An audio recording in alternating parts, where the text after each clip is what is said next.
안녕하십니까. 기업의 재무 상태와 경영 실적을 객관적 수치로만 전달해드리는 재무 브리핑입니다.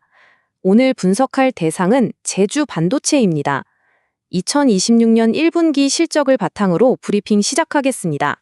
이 채널은 금감원 다트에 공시된 사업보고서를 기준으로 재무 정보를 분석하며 공시외 정보는 참고하지 않습니다. 또한 재무제표는 기본적으로 연결 재무제표를 기준으로 설명합니다. 오늘 브리핑 순서입니다. 기업 개요와 재무 요약을 먼저 살펴보고 이어서 재무 강점과 약점, 시장 기회와 위험 요인을 차례로 짚어보겠습니다. 끝으로 핵심 모니터링 포인트와 종합 결론 순으로 진행하겠습니다. 첫 번째, 기업 개요와 재무 요약입니다. 제주 반도체는 모바일, 사물 인터넷, 차량용 기기에 적용되는 메모리 반도체를 설계하는 패블리스 기업입니다. 자체 생산 설비 없이 전문 파운드리에 위탁 생산을 맡기고 있습니다. 주력 제품은 공간 효율을 높인 낸드 멀티칩 패키지와 전력 소모를 줄인 모바일용 저전력 D램으로 파악됩니다. 손익계산서 요약입니다. 2026년 1분기 매출액은 1,805억 원으로 전년 동기 484억 원 대비 증가했습니다.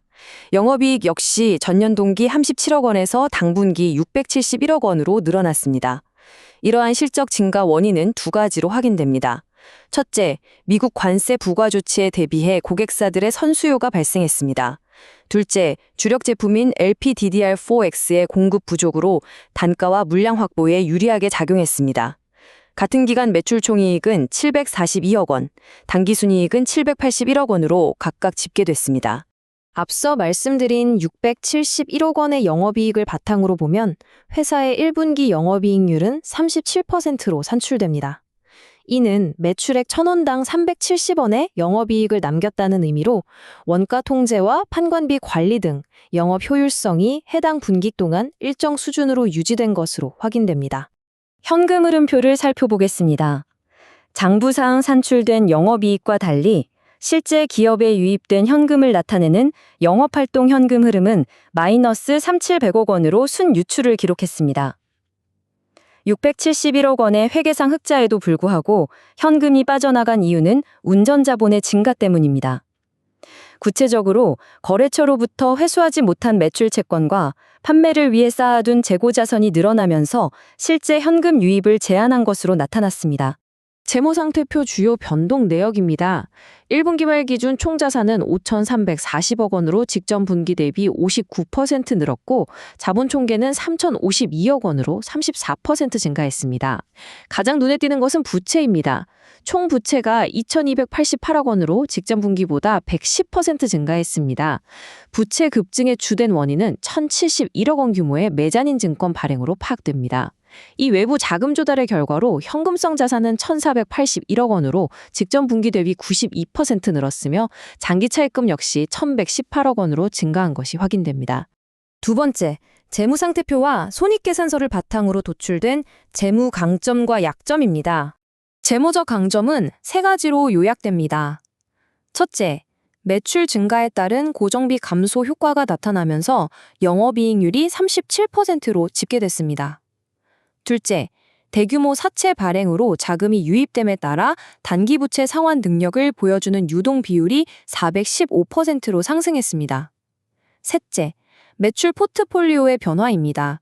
사물인터넷 부문이 51%, 차량용 기기 부문이 12%를 차지하며 상대적으로 고수익 제품군의 매출 비중이 확대된 것으로 확인됩니다. 반면 재무적 약점 역시 세 가지입니다. 첫째, 매출 채권과 재고자산 증가로 인해 영업활동 현금 흐름이 마이너스 370억 원으로 적자를 기록했습니다. 둘째, 타인 자본 의존도가 높아졌습니다. 현금은 늘었지만 이는 사채 발행에 기인한 것으로 본질적인 부채 증가가 부담 요인으로 꼽힙니다. 셋째, 외화 포지션 불균형입니다. 외화 자산은 2,509억 원인 반면 외화 부채는 68억 원 수준입니다. 원달러 환율이 10% 하락할 경우 약 244억 원의 외화 환산 손실이 발생할 수 있는 구조적 취약점이 존재합니다. 총 부채 규모의 분기별 추이입니다. 직전 분기인 2025년 4분기 말 1,089억 원이었던 총 부채가 한 분기 만에 2,288억 원으로 2배 이상 증가했습니다. 이에 따라 자기자본 대비 부채 비율 역시 기존 48%에서 75%로 크게 상승했습니다. 앞서 살펴본 대규모 사채 발행의 직접적인 결과로 해석됩니다. 세 번째, 외부 환경 요인에 따른 시장 기회와 위협 요인입니다. 시장 기회 요인은 다음 세 가지로 도출됩니다. 첫째, 오지 사물 인터넷과 전장화가 진행 중인 촬영용 메모리 시장의 확대로 관련 매출이 가시화되고 있습니다. 둘째, 경쟁사들의 생산 능력이 첨단 공정에 집중되면서 당사 주력 라인의 판가 협상력이 유지되어 이익력 방어에 긍정적으로 작용하고 있습니다. 셋째, 외부 조달로 확보한 대규모 현금을 바탕으로 핵심 원재료를 선구매하여 장기적인 원가 통제 기반이 마련된 상태입니다. 반면 위험 요인도 확인됩니다. 우선 매출처 편중 현상입니다.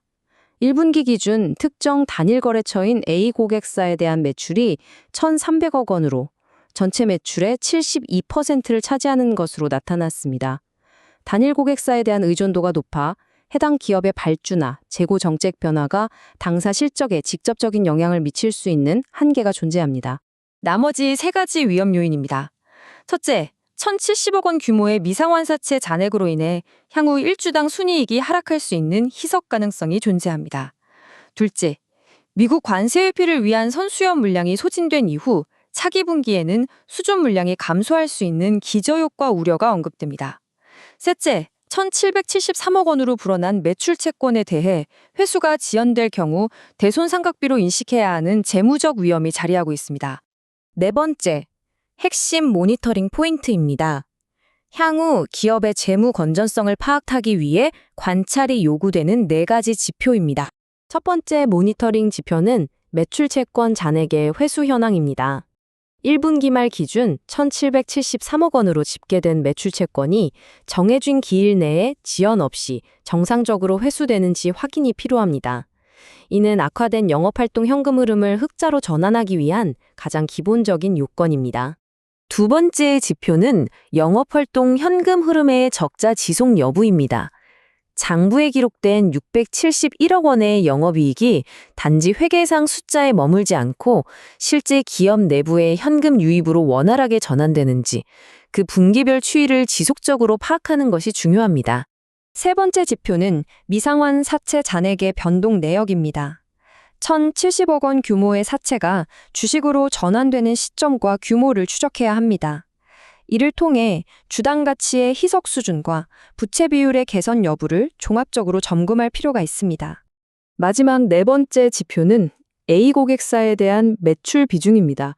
전체 매출의 72%를 차지하는 특정 고객사에 대한 의존도가 향후 신규 고객사 확보를 통해 분산되는지 여부가 기업의 구조적 안정성을 평가하는 중요한 기준이 될 것입니다.